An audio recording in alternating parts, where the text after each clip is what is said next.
could be potentially be good or could potentially be not. And I look at Gerald Wallace as a starting small forward that's proven. And if we're looking to prove to try to win, then to get out of the rebuilding mode, that's what the decision was made for. We still have the draft pick of Houston Rockets. And we still can get in the draft to get up, to still get another player, as we got Marshawn Brooks in the late 20s. So just because you're high in the draft doesn't mean you're going to get a player that's going to turn the franchise around. The Nets drafted Derek Favors at number 3, and he's still looking to prove himself in the league. So you can't just look at the draft and say, okay, that's where you're going to be. If you look how a lot of the teams are built, some teams are able to, fortunately, get a Kevin Durant at number 2 or some guys, but some people have drafted guys. Carlos Boozer in the second round, Lou Williams in the second round. So there's other ways to do it. No, I understand there are other ways to do it, but Harrison Barnes, Jared Sullinger, Andre Drummond, Jeremy Lamb, you don't think any of those guys can make an impact? I think they're great names. Until a guy gets in playing in the league, there's no definite they're going to make an impact. There's no definite they're going to make an impact. They're great names in college, and they're great names playing.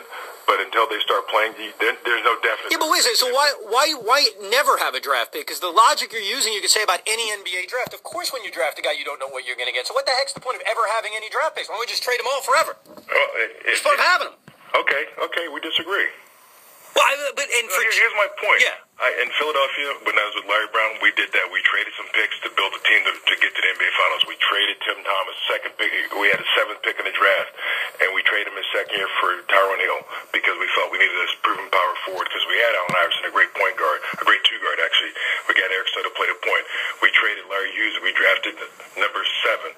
And for Tony Kukoc, and we built a team, and within 3 or 4 years, we were in the NBA Finals and had a chance to beat the Lakers, and that's what we're trying. We're trying to get to the point we're not going to keep drafting young players, and so there is a chance we may get the number 2 pick and number 3 pick in the draft. I look at Gerald Wallace 2 years ago at NBA All-Star as a starting small forward, and if we're trying to win and trying to prove that we're trying to win, that's where direction we're going to go. Let me ask you a question honestly. All right, does this team actually have a chance to make the playoffs? I can't see it. They're 4.5 games out. Darren's probably not going to play tonight. I know the schedule is weak. I get that. You have to figure the Knicks are going to be playing a little bit better. But is this move with the intention of, hey, we can make the playoffs? It's for this year and for next year. Did Darren Williams say to you, make this trade and I'll stay? No, but trust me, Evan. I speak with Darren. He knows the direction we're going, what we're trying to do. Billy, were you ever close with this Dwight Howard situation? Was that ever really realistic? Not going to talk about some of the players on the contract. Let me ask you this with Darren Williams, because this is the key. All right, if you told me today, I said this to Joe off-air, if you came on the air today and said, hey, guys, I got a big announcement, Darren's staying, then you know what? I don't even mind the trade as much. But I look at Darren Williams, I look at this team, I look at the Dallas Mavericks, and you've even admitted that they're a big threat. I don't see why he's going to stay. Do you have this confidence? And obviously you're closer to Darren than I am. I met the guy once, but I have no confidence this guy's going to stay. How confident are you that Darren is going to stay beyond this season? I'm more confident than you. Well, that's not saying much. I'm at like 2%. Where are you? Okay, and I'm at more than 2%, a lot more than 2%. What has he told you? Has he said anything specific? Any of my conversation with Darren will remain private. Darren and I talk about a lot of things, but it's not going to, put things out there because if that's the case, we'll have a private conversation with players.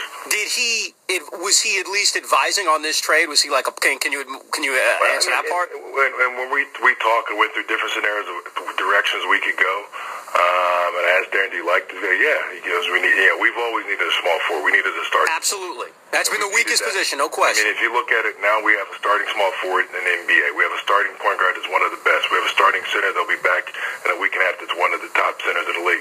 So if you're building a team now, we've got 3 positions that are solidified. Chris Humphries is a double-double. So now we've got a power forward that's done that. And we've got a young kid in Marshawn Brooks that's developing. So I think we've added and upgraded our team. I think our team is considerably better than it was yesterday. Talking to Billy King, the GM of the Nets. Billy, the one issue with your team is you guys just have not won at home this year. That's been a big problem. You've been much better on the road than you are at home. I know you won the other day against Toronto at home, but why? Is anything to do with that you guys are lame ducks there in Jersey? I don't get why this team has been had such a tough time winning at home. Well, I think if I'd have known the answer, we wouldn't have lost. I think that's the easy way. If Avery and I could figure it out, I think but I think we've won a couple games lately, and we've focused a little more trying to make it more home court advantage. But tonight we'll get a chance to improve on that on Saturday. We're talking to Billy King, GM of the Nets. Has Gerald Wallace informed you if he's going to opt in or out? Because he, too, has a player option. Has he told you what his plan is? I've had conversations with his representatives. Is there a chance of a long-term contract? I've had conversations with representatives. We'll continue to have conversations. Now, if Gerald Wallace opts out, all right, and opts out and leaves, is this trade still a trade that you look at and say, oh, it was worth it? Well, I mean, I don't put a crystal ball and say hypotheticals. I never try to answer hypotheticals. When that situation happens, you can have me on and ask that question if it does happen. Billy, one guy, I'm talking again to the GM of the Nets, Billy King, Gerald Green, this guy's been pretty good for you guys. He goes out there the other night, scored 26 or whatever it was. I know he had another big game earlier in the year. I mean, you basically got him out of nowhere. How about him? We're in conversations with his agent about extending him for the rest of the year and talking about next year as well.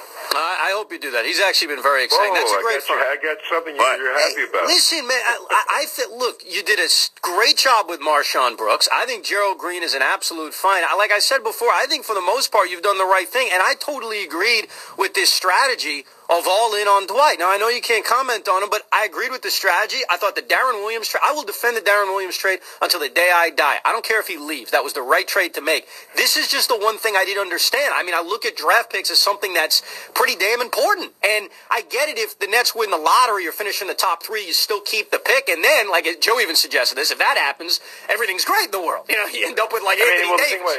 The win lottery. If we end up right now, the odds are we're not going to get beyond 6.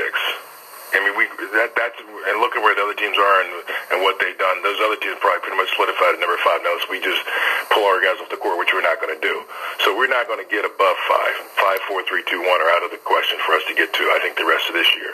So we're at 7. We're at 6. You know, we're not going to get beyond that. And if somehow we end up at 8 and we move up in the draft, we automatically go to 1, 2, or 3, and we keep our pick. Was this something you thought about for a while? Because, I mean, I think we could all assume this was a plan B. Was this in your mind for a while? I've had conversations with Portland all year. I've had conversations with, we had about 6 or 7 different scenarios on the board that we were looking at and talking to different people. I had all my scouts and talking about trading the draft pick. We talked about the draft and who could be there, what the potential could be, what the impact are those players if we draft them, you know, what impact will they have, how long will it take them, and so, you know, and that's when you make decisions based on the impact of, you know, and that's why you have staffs and you make educated decisions. Do you have a plan if Darren Williams leaves? Yeah. Really? Yeah. Do you think this team could be competitive even if Darren Williams went away at the end of the year? I think so, but I'm not. That's not a thing I'm thinking about. But yeah, but you have to have contingency plans. But you agree the Dallas Mavericks are a major threat for Darren Williams? They are a threat, but they've got to do a lot of work to get to the point of creating the space for him. They got to do a lot of work of moving and cutting and getting rid of a lot of players. How honest has Darren been with you about his intentions at the end of the year? Has he basically said, yeah, I'm going to consider this, I'm going to consider that? Is he, you know, throwing it all out there for you? Once again, Darren and I have deep conversations, but I'm not going to share them with you. Have you thought about making him do what the Magic did? You know, making him sign that waiver? No. Well, because why would I ask him to do that? Why would I say take a 1-year deal when they can opt out and get a 5-year deal and get security for his family? At any point, did you consider trading him? No. Did you get major offers for him? No. So nobody even called you up about it? Nobody said, hey. I think if you read it, I said I wasn't trading him. All right, we're talking to Billy King, general manager of the New Jersey Nets. One guy that's really been tremendous for you, Billy, is the Hump, Chris Humphries. So I think not only is he, like you said, he's basically a double-double every night, but I think he's handled this whole Kardashian thing very well. I mean, and that just speaks even more volumes about Humphries. How about him? And I think you only signed him for 1 year, too, right? So I believe he's a free agent going forward. How about him? Well, he has had a great year. With everything that's going on, he's been able to use basketball as a focus point for him. He's been able to go in there and focus on the job at hand and not get too worried about all the peripheral stuff. A lot of people couldn't handle it and go out and perform like he has. He's done a great job. Have you talked to Chris about any type of extension, or are you going to wait till the offseason with all that? No, I mean, I think we want to leave all our options open. I mean, because once you do an extension, then you're going to limit your options of what you can do. Yeah. I think there'll be a lot of movement of players, a lot of restructuring of different teams. I think there's a lot of options that we have. Right now, we have $16 million in cap space. We still have the Houston pick. And we've got, I think we've built our roster. Now we continue to add to it to get better.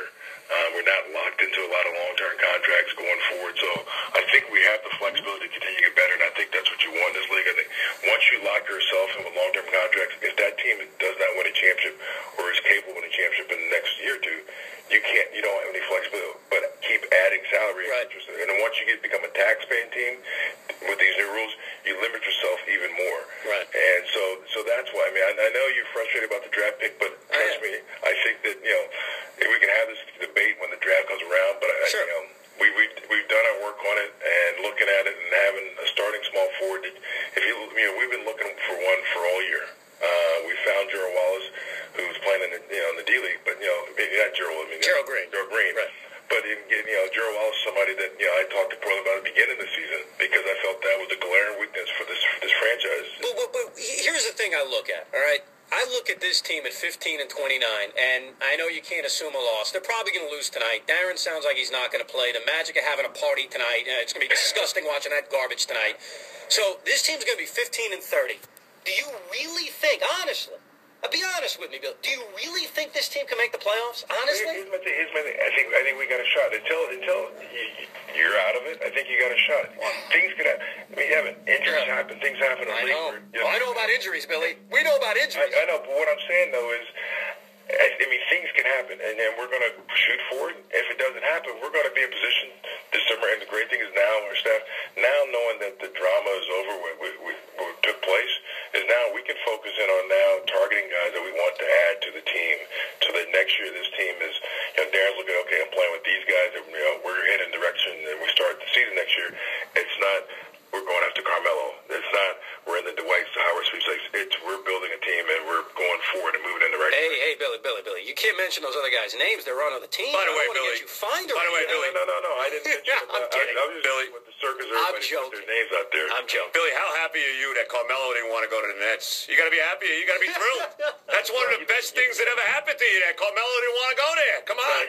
The one thing about you might be out of a job now. No, the one thing, and I know he's taking a beating, and deservedly so, may I add, Billy. Let me just say this, and just as him as a person, I am getting to know him throughout that process. I like him as a guy, and I don't wish he'll win anybody. It had to have made you feel good when the rumors came out that Melo is jealous of the fact that he doesn't have personnel decision power the way Darren Williams does. It had to make you feel pretty good. Billy, you love every second of it. Now, just I know you're not going to admit it, but you don't comment.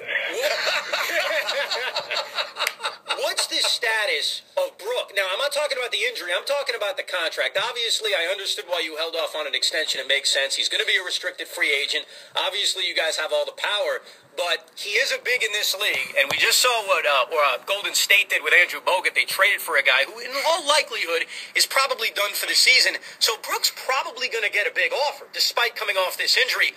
What's your thought process going into some type of negotiation with Brook Lopez? Are you willing to give him big time money in a lot of years? Well, I mean, I think Artellum and I will have those conversations, and we'll be prudent, but we're going to be smart. I think Brook is going to be healthy, be fine, and so it's about doing what's right for Brook and what's right for the franchise. Billy. Good job by you, Billy, coming on and taking this beat down that you got from your. I think I told you guys from before. I mean, I'll come on with the good, and I'll come on with the bad. Hey, Billy. To me, it's about when you make decisions, you got to stand up and defend them and tell people why you did them. I like you. I think you've made mostly good moves, and I hope I'm proven wrong. I think yesterday was a horrible day in Nets history. I think it was a terrible trade, but trust me, if I'm wrong, I'd love to be wrong, and I'd be the first to admit it. Just look at it this way. I hate it. Billy, just look at it this way. I look at it this way. Stern owes you guys winning the lottery because he screwed you the year you basically won no games. So maybe you'll get lucky. You're going to Brooklyn, so it makes some sense. And maybe you wind up with Anthony Davis, and everybody's happy. There you go. My partner will love you. My goal is to build a franchise that can sustain winning for a long time, and that's what we're going for. I know people look at the draft pick, and there are a lot of names, and these names get bannered around by the Dick Vitales and my good friend Jay Billis, and he's a PTP and all that stuff. But I think I trust my guys when we do this, and we look at them, and you look at guys and the impact that they can have, and you say, okay, there are a lot of guys in college that have great college careers, and they get to the pros, and it takes them a while. I mean, if you can go back and look at the Nets history in the draft, and how many picks they had high up, and how many are still playing in the league.